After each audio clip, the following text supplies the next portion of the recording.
Algunas escenas de este programa han sido representadas, incluyendo la descripción de investigaciones realizadas en la escena del crimen.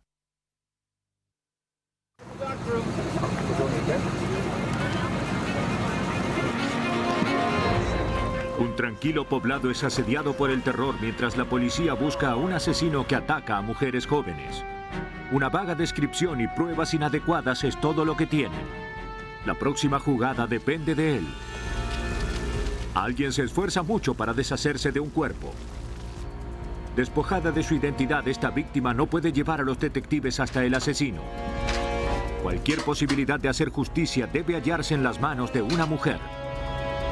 Una noche oscura, una curva cerrada y una mujer que yace muerta en el fondo de un cañón. Parece un accidente, pero tal vez ese haya sido el plan. La mayoría de las personas no matan a menos que estén seguras de quedar impunes. Los asesinos siempre creen poder eludir a la policía y ese es su error fatal.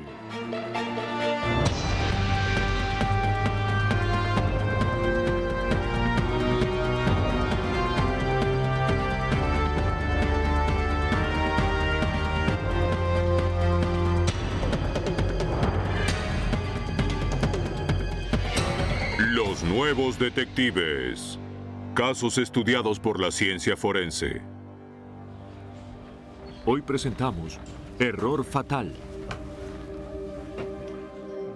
En la madrugada del martes 23 de noviembre de 1982, la policía del condado de Morris, Nueva Jersey, es visitada por la madre y la compañera de trabajo de Amy Hoffman, de 18 años.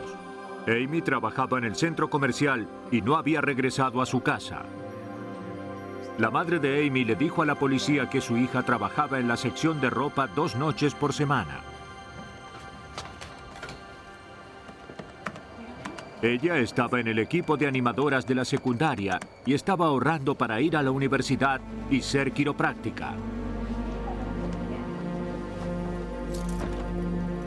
La compañera de trabajo de Amy dijo que ella la ayudó a cerrar la tienda. Eran aproximadamente las 9:30 y eran unas de las últimas del centro comercial. Cuando Amy no regresó a su casa, su madre fue a buscarla al centro comercial. Su automóvil era el único que había en el estacionamiento.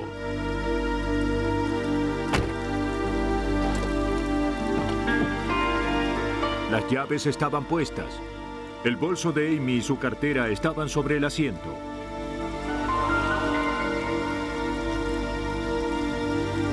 Pero no había señales de su hija.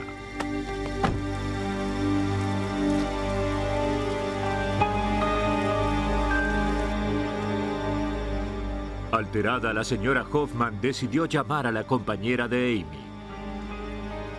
Las dos no sabían a dónde más acudir. La policía fue al centro comercial con un perro adiestrado para buscar a Amy. Vamos, vamos, olfatea, vamos.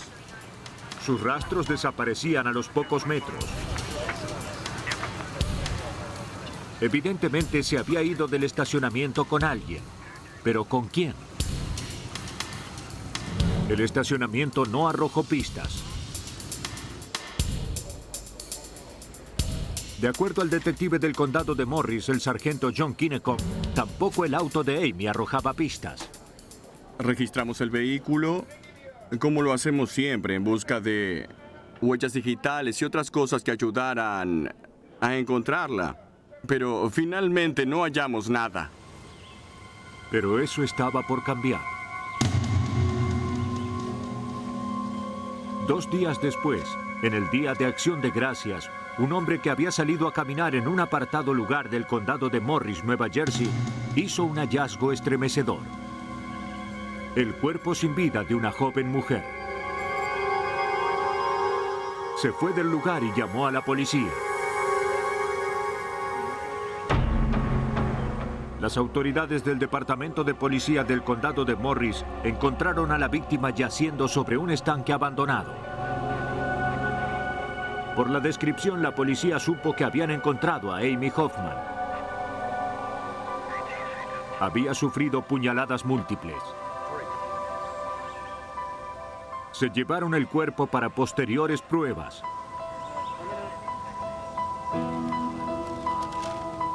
Los investigadores comenzaron a rastrillar el área en busca de pistas, buscando cualquier cosa que pudiera ayudarlos a identificar al asesino de Amy. Se extrajeron muestras de sangre que había cerca del estanque, pero los análisis demostraron que pertenecían a la víctima.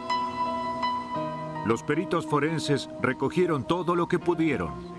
A veces las pruebas más importantes se encuentran ocultas como si fueran simples desperdicios. La autopsia les ofreció más información. La víctima había sido apuñalada repetidamente y era probable que hubiera muerto desangrada. También había indicios de que había sido violada, pero no se encontraron pruebas biológicas. Las únicas pruebas potenciales que recogieron fueron fibras y trozos de goma espuma que tenía en las botas y en la ropa. En busca de más información, la policía regresó al centro comercial para interrogar a los empleados. ¿Usted lo vio? Una mujer dijo que cuando dejó el centro comercial, alrededor de las 9 de la noche, vio a un hombre sospechoso sentado en un auto. Creía que el vehículo era un Chevy viejo.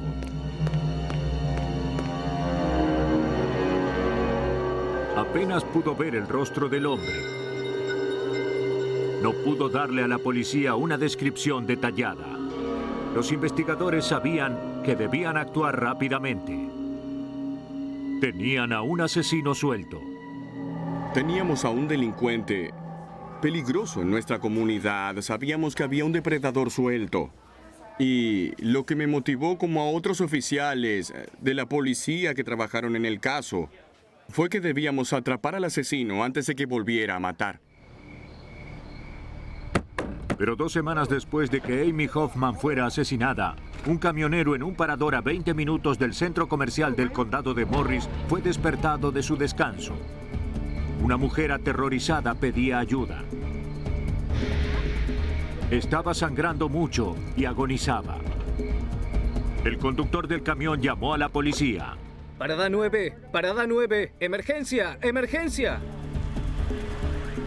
Aunque había perdido mucha sangre, Deirdre O'Brien, de 25 años, aún estaba consciente cuando llegaron los paramédicos.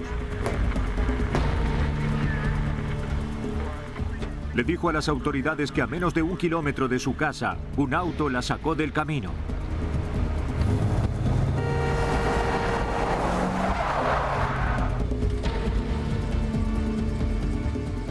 Temiendo que el conductor del otro vehículo se hubiera lastimado en el accidente, ella bajó para ver si se encontraba bien. Él sacó un cuchillo y la obligó a entrar a su auto. Un Chevy viejo. Condujo hasta el parador, la violó y la apuñaló repetidamente.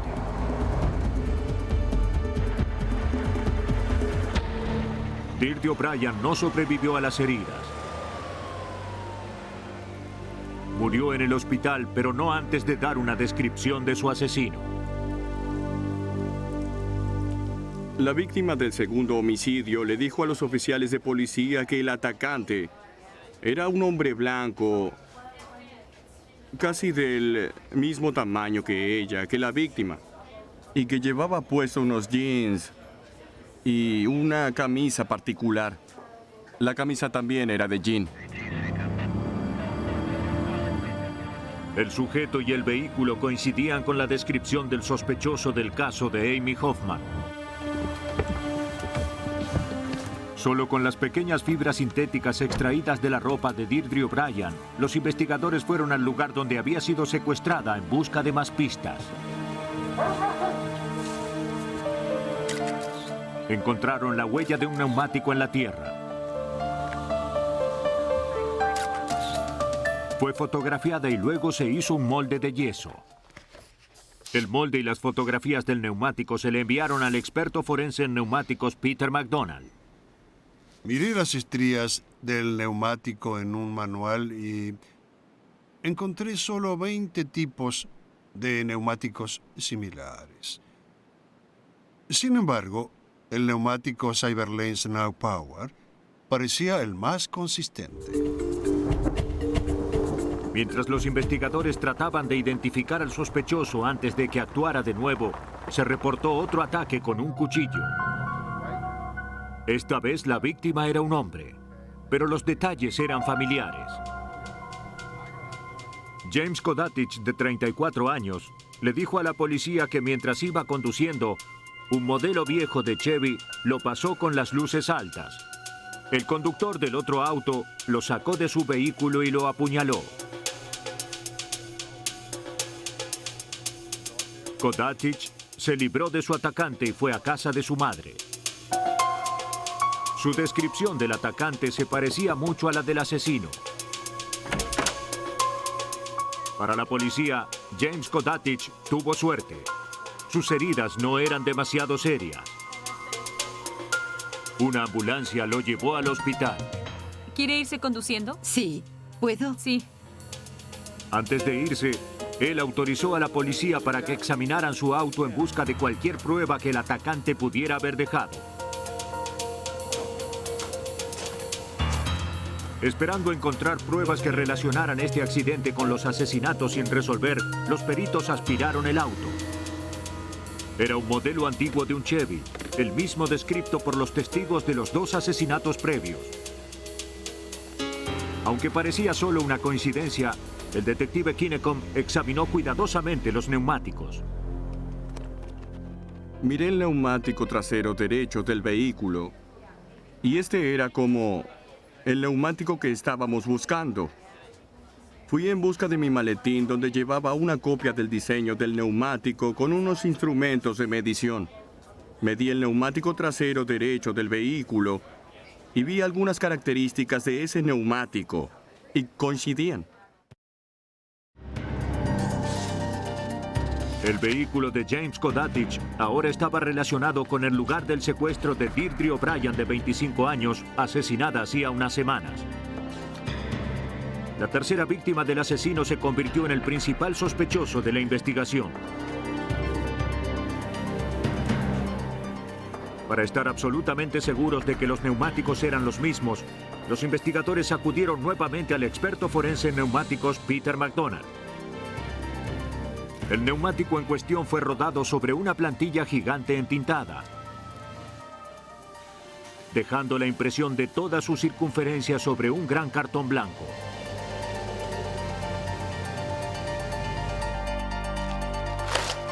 Luego de completar este procedimiento con el Chevy de Kodatich, los investigadores le enviaron a Peter McDonald una transparencia del negativo de la huella del neumático encontrada en el lugar que fue secuestrada Deirdre O'Brien.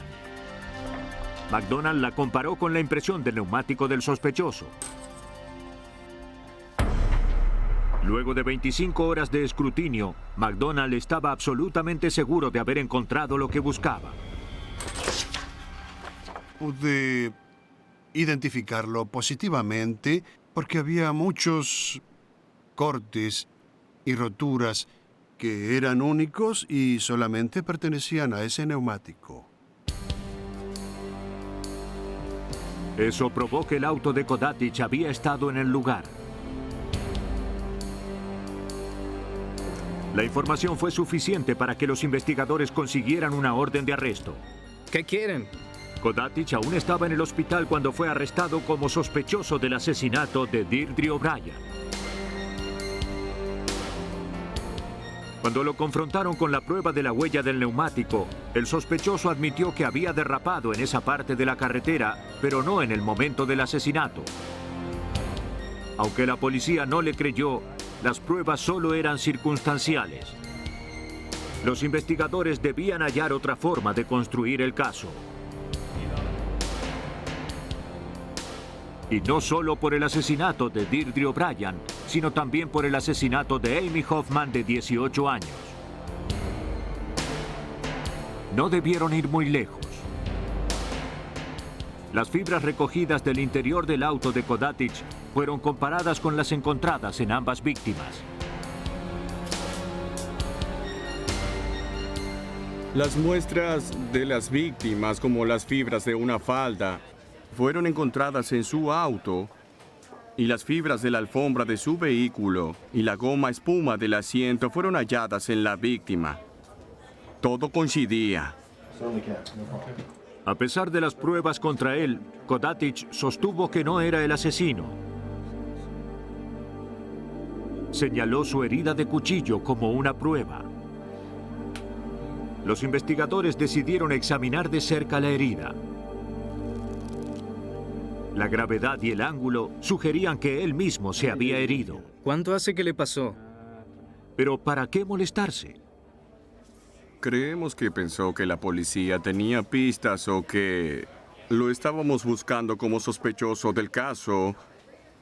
Y por eso es que creemos que él ideó este argumento.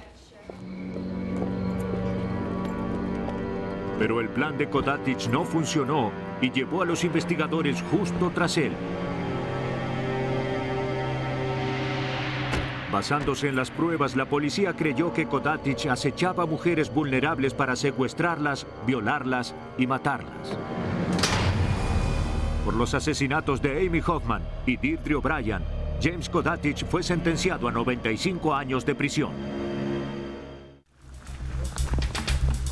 El 8 de mayo de 1993, una joven pareja en el parque Lake Lou Yeager de Illinois ayudó al cuidador del parque. Alguien había hecho un fuego con unos arbustos. En el centro había lo que parecía ser un maniquí. Al principio la pareja pensó que se trataba de una broma. Pero al mirar más de cerca se dieron cuenta de que quien lo hubiera hecho no estaba bromeando. El cuerpo era real. Luego de quitar el cuerpo de entre los arbustos humeantes, la policía fue notificada. La policía concluyó en que la víctima era una mujer, pero eso fue todo. Le faltaba la cabeza. Recogieron sacos de residuos derretidos y un cartón carbonizado de entre los restos. El detective Mike Gilly de la Policía Estatal de Illinois encabezó la búsqueda de más pistas. Llevamos perros de la Policía Estatal de Illinois y rastreamos la zona en busca de pruebas. Y también tratamos de encontrar la cabeza de la víctima decapitada. No pudimos hallar nada de eso. Los investigadores no tenían pistas sobre el asesino y tampoco sobre la víctima. Confiaban en que la identidad de la víctima los llevaría al asesino. Este crimen era muy espantoso para ser un ataque al azar.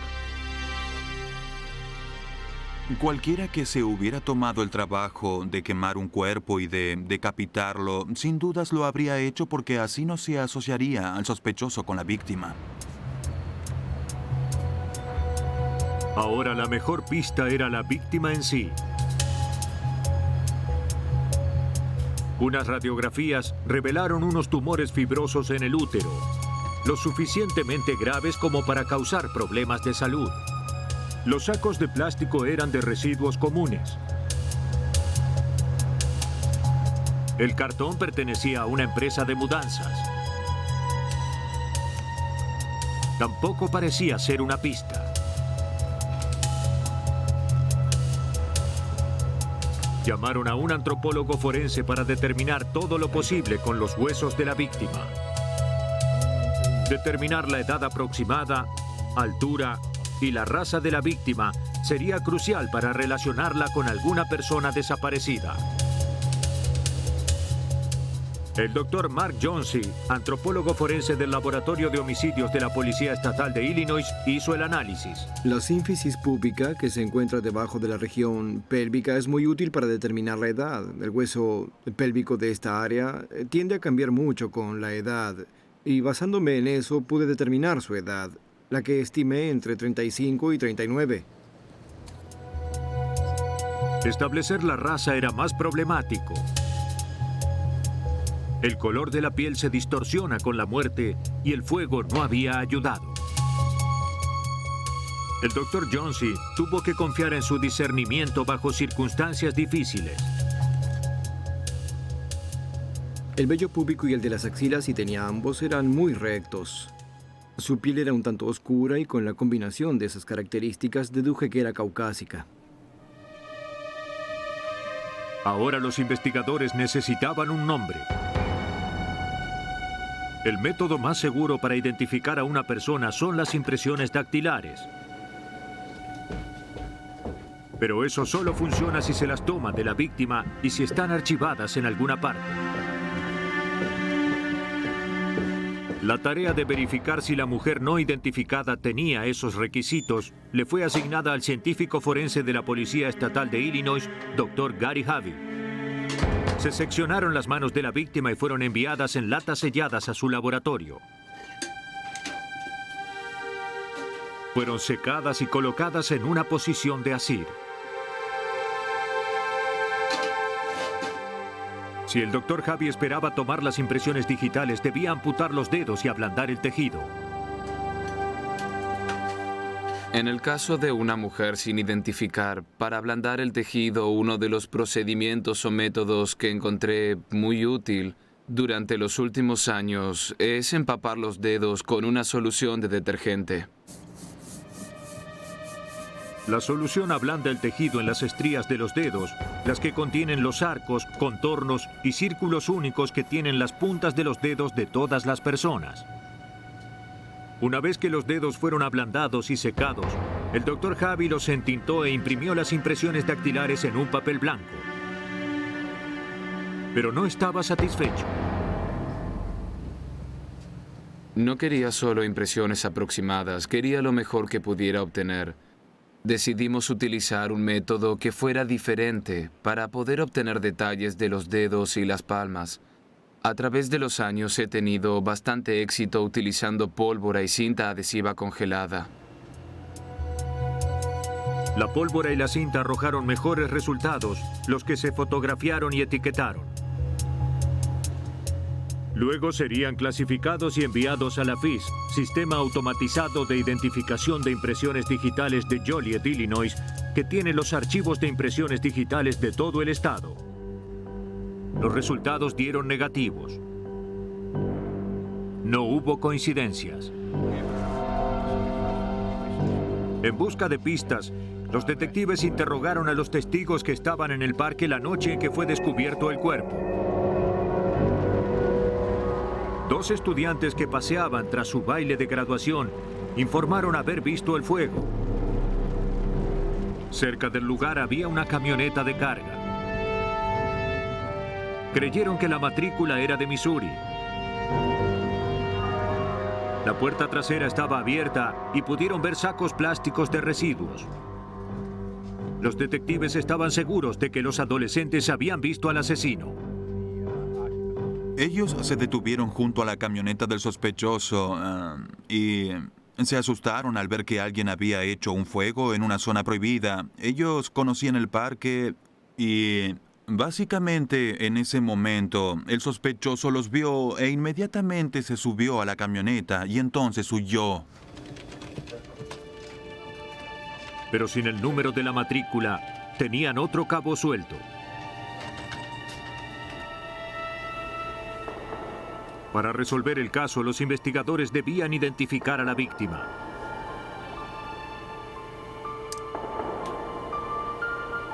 Ampliaron la búsqueda en el AFIS. Rastreamos las huellas dactilares en más de 50 sistemas AFIS en Estados Unidos, Canadá y hasta en Puerto Rico. Esta sería la búsqueda más importante que la policía del estado de Illinois haya realizado. Se procesaron millones de impresiones y aún no había resultados.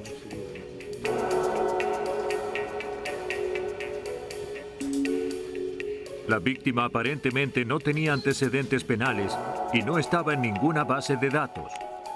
Igualmente, cientos de denuncias de personas desaparecidas fueron estudiadas por un periodo superior a los 18 meses. Aunque ninguna coincidía con la descripción de la mujer caucásica no identificada, un nombre apareció.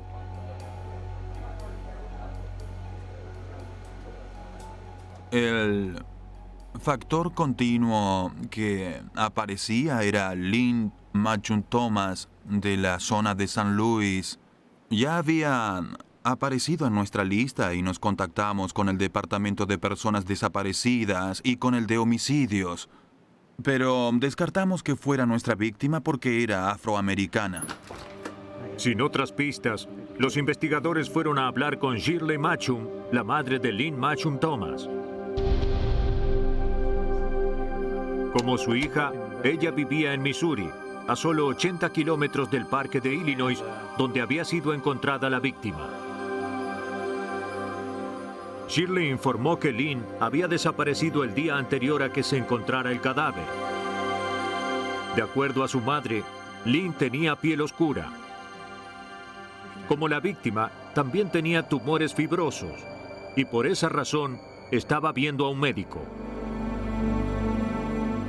De hecho, el día que desapareció, su hermano la había dejado en el consultorio del médico y le dijo que la recogería más tarde. Luego, regresó 10 minutos más tarde de lo acordado.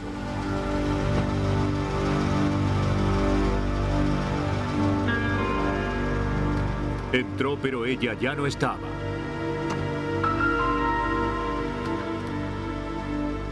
Creyó que ella se había cansado de esperar y había decidido caminar hasta su casa.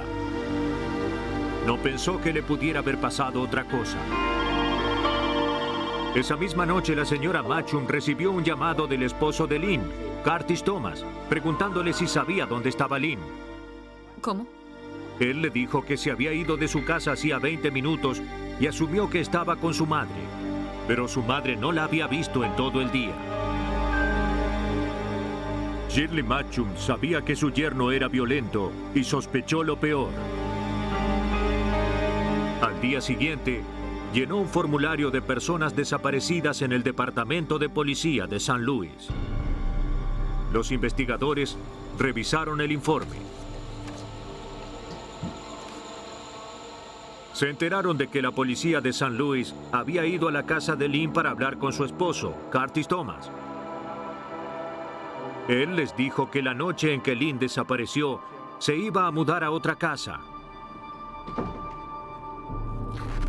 Y que él no estaba contento por eso, razón por la cual discutieron. La última vez que la vio, se estaba yendo de la casa. Al principio, él pensó que se iría sin sus pertenencias. Pero cuando ella no apareció en la casa de su madre, pensó que algo serio podría haberle pasado. Los investigadores de Illinois intentaban identificar a la mujer decapitada hallada quemada en un parque estatal. Aunque creían que era Shirley Matchum Thomas y que su esposo Curtis la había puesto allí, debían probarlo. Los investigadores regresaron a la casa de la madre de Lynn para pedirle información sobre el pasado de su hija. Y para nuestra sorpresa, ella dijo que su hija había trabajado en un banco local y que allí se le habían tomado impresiones dactilares. Entonces, fuimos al Departamento de Policía de San Luis a buscar en un archivo específico. No estaban en ninguna base de datos y tuvimos que encontrar manualmente esas impresiones para compararlas con las de la mujer no identificada. Se efectuó la comparación. La víctima sin identificar era Lynn Matchum Thomas. Debido a su turbulento matrimonio, su historia violenta y el hecho de que había sido el último en ver a Lynn, Curtis Thomas se convirtió en el principal sospechoso. Lo que debía hacer la policía era probarlo.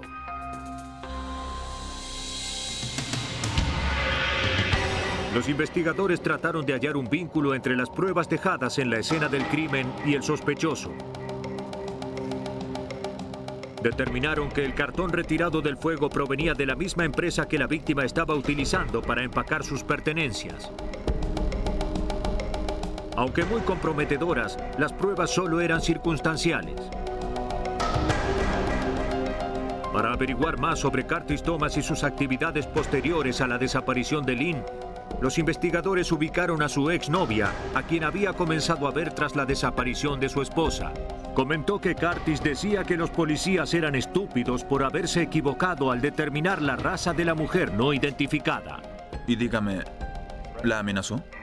Esto fue varias semanas antes de que fuera identificada como afroamericana. También dijo que Curtis tenía acceso a una camioneta en su trabajo. Coincidía con la descripción de la camioneta vista en el parque la noche del asesinato. La novia le tenía miedo a Curtis y entonces terminó la relación.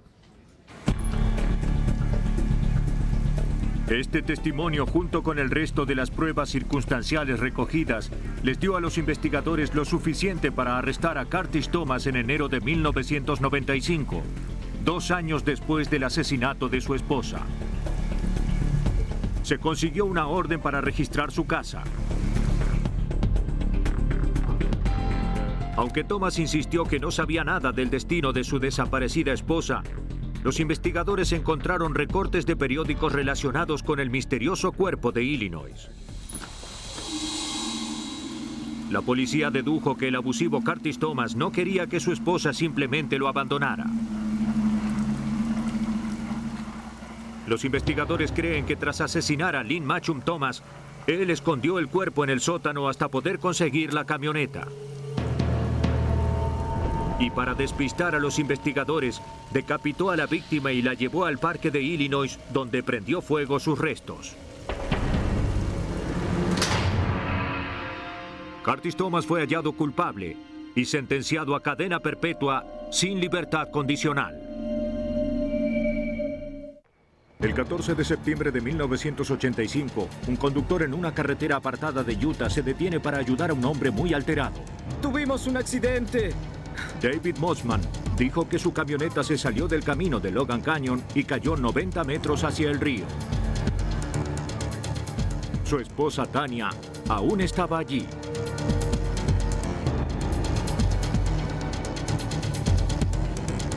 El conductor pidió ayuda. Aunque estaba herido y conmocionado, las heridas de Mossman eran relativamente menores. Le dijo al equipo de emergencias que su esposa estaba consciente cuando la ayudó a salir de la camioneta y la puso en la orilla. Les pidió ayuda.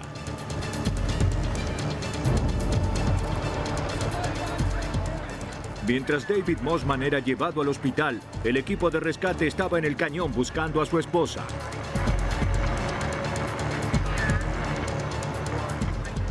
Cerca de 10 metros del vehículo volcado entre las rocas del centro del río, yacía Tania Mossman.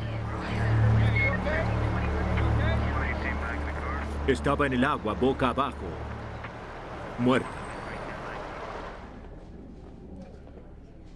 Para cuando fue sacada, David Mossman estaba en el hospital siendo curado de sus heridas. Su pulso parece estar bien. Le dijo a la enfermera que había quitado los ojos del camino por un segundo para mirar a su esposa.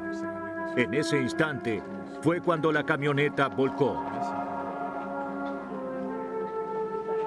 Dijo que el accidente se debía a su negligencia.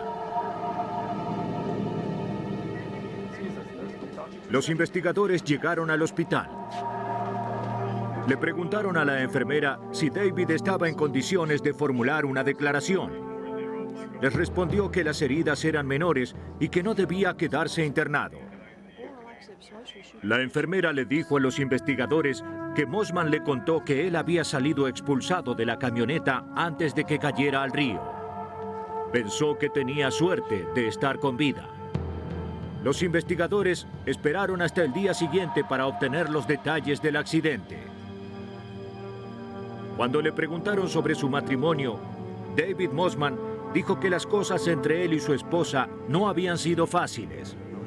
Atravesaban un turbulento divorcio, pero luego decidieron intentar salvar su relación. Contó que esa noche él la había llevado a un restaurante. También dijo que se divirtieron mucho. Fue como antes de que la relación se empañara.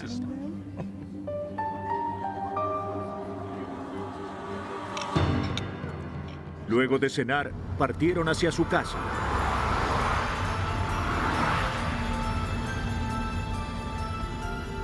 David Mossman había conducido por ese tramo del camino decenas de veces. Dijo que debió de haber quitado sus ojos del camino al acercarse a la curva. Eso ocurrió. Dijo que todo lo que recordaba eran los gritos de su esposa. Confundido y aturdido, bajó hasta el final del cañón. Cuando llegó hasta Tanya, ella había sido expulsada parcialmente de la camioneta. La ayudó a salir y fue en busca de ayuda. El oficial de la patrulla de caminos de Utah, Larry Forsgren, trabajó en la investigación sobre el accidente. Dijo que la colocó en la orilla y que estaba bien. Y que le habló y que estaba bien. Dijo que ella le mencionó que le dolía un poco la cabeza, pero a pesar de eso, él no vio que tuviera sangre. La colocó en la orilla para subir e ir por ayuda. Mossman dijo que le había llevado más de 2 horas trepar por el cañón en la oscuridad. Tenía un corte sobre la ceja.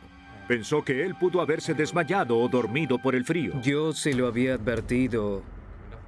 No sabía cómo su esposa había llegado hasta el río.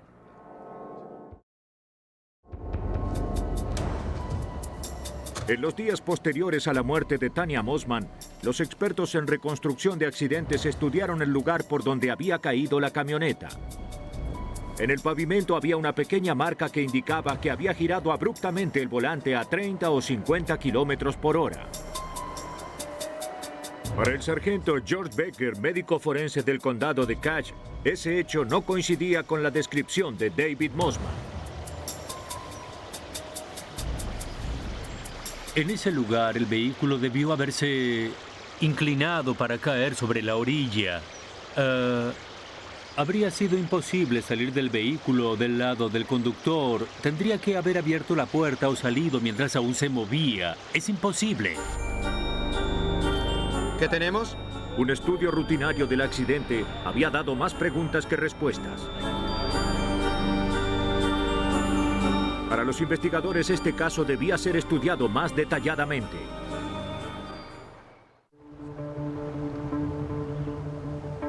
La policía de Utah continúa investigando la trágica muerte de Tanya Mossman, quien murió cuando la camioneta en la que iba con su marido David cayó en un cañón de 90 metros. El relato de David Mossman sobre el accidente no coincidía con los hechos. Los investigadores solicitaron una autopsia para Tanya Mossman.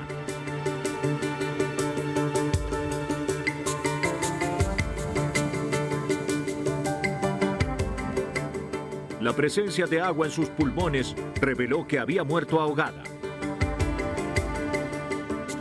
Una marca desde la cadera hasta el hombro sugería que había tenido puesto el cinturón de seguridad, lo que habría evitado que saliera despedida por el parabrisas, como su esposo afirmaba. Las únicas otras marcas de su cuerpo eran 3 contusiones en la parte trasera de la cabeza. En busca de respuestas, el equipo forense revisó la camioneta tratando de hallar algo que pudiera haber causado esas marcas. También utilizaron hisopos tratados químicamente que se vuelven azules en contacto con la presencia de sangre. No se halló sangre ni ningún objeto de la camioneta que pudiese haber causado las contusiones de la víctima. Los investigadores regresaron al lugar en busca de más información. Encontraron el tramo de un tubo de riego al costado del río. David Mossman, un maestro de escuela, instalaba irrigadores.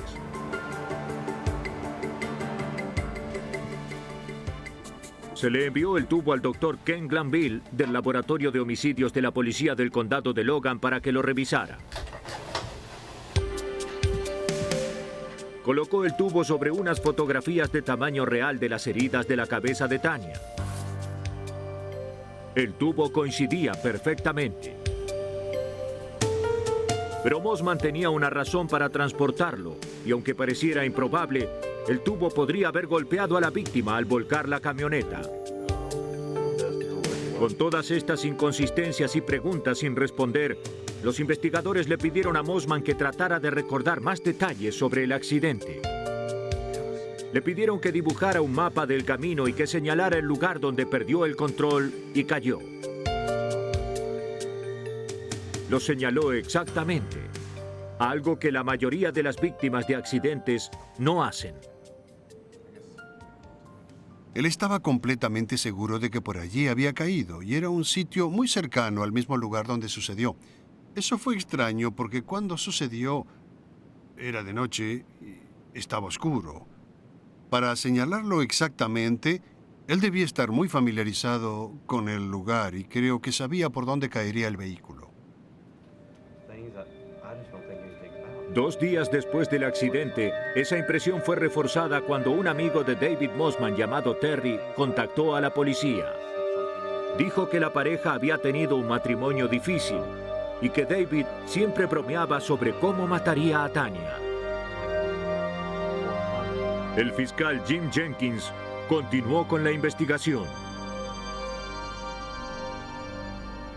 David le dijo a Terry que no quería pasar por los gastos de un divorcio, no quería arriesgarse a perder la custodia de sus hijos y no quería perder ninguna de las propiedades o el dinero que había acumulado. Estamos investigando. Para probar que David Mossman había asesinado a su esposa, la policía comenzó a interrogar a los amigos de Tanya. Sabía que estaba muy mal e iban a separarse. Todos sabían que el matrimonio se desintegraba. Una amiga dijo que Tanya le tenía miedo a David. A veces él era violento. Ella dijo que le tenía mucho miedo. Ella vivía muy atemorizada. Principalmente discutían por la tenencia de sus 2 jóvenes hijos. Fírmalo. Ella les dijo a los investigadores que David recientemente había tratado de que Tanya firmara un documento que él había escrito, forzándola a ceder la custodia de sus hijos en caso de que se divorciaran. También la amenazó con matarla si no firmaba. Aún así, Tanya buscó ayuda legal para poder divorciarse. Al poco tiempo, David comenzó a ser mucho más amable con ella. Tanya le contó a su amiga que cenaría esa noche con su esposo. Creía que la noche en que murió, ellos se reconciliarían. Todo parecía trágicamente apropiado para David Mossman. Los investigadores continuaron trabajando. Descubrieron que David hacía varios años que tenía una póliza de seguro por su esposa de $10,000. Pero 9 meses antes de su muerte, cuando el matrimonio se desintegraba, adquirió otras pólizas por otros $100,000. Se estableció firmemente un móvil y las circunstancias de la muerte de Tanya eran sospechosas. Sin embargo, podría haber sido un confuso accidente. Los investigadores debían probar que no lo era. David Mossman dijo que dejó a su esposa herida en la orilla del río, pero fue encontrada en el medio de este. Los investigadores llamaron al ingeniero hidráulico Dave Tallis para ver si eso era posible. Los investigadores querían que examinara la situación y buscara alguna manera razonable de que ella hubiera llegado de la orilla donde él dijo que la había dejado, hasta el lugar en el río en el que ella fue encontrada. El Dr. Tallis midió la profundidad del río, la velocidad y la dirección de la corriente para calcular si un objeto tan grande como un cuerpo humano podría haber sido arrastrado desde la orilla y depositado en el lugar donde fue encontrada la víctima. Determinó que la poca profundidad de la orilla no soportaría un cuerpo y aun si lo hiciera, la velocidad y la dirección de la corriente lo habría llevado por la orilla y no hacia el centro del río. Si estaba inconsciente, no podía moverse y la corriente no la podría haber arrastrado. Y entonces la habrían encontrado inconsciente o ahogada en la orilla. Pero no fue así. ¿Me recuerda? Dese vuelta, señor. Nunca llegó hasta la orilla del río como había dicho su esposo. David Mossman fue arrestado como sospechoso del asesinato de su esposa. Los investigadores creyeron que David Mossman trató de matar a su esposa con un accidente premeditado. Pero cuando sobrevivió, tuvo que descender por el cañón y terminar el trabajo. Sus motivos aparentemente eran el odio hacia su esposa, la custodia de sus hijos y los $110,000 de seguro de vida. Por su crimen, David Mossman fue sentenciado a cadena perpetua. Las prisiones están llenas de personas que pensaron haber cometido el crimen perfecto. Pero un asesinato no termina con la muerte de la víctima. Para los investigadores, eso recién es el comienzo. Acuden a los científicos forenses para que los ayuden a darle justicia a las víctimas al exponer el error fatal de un asesino.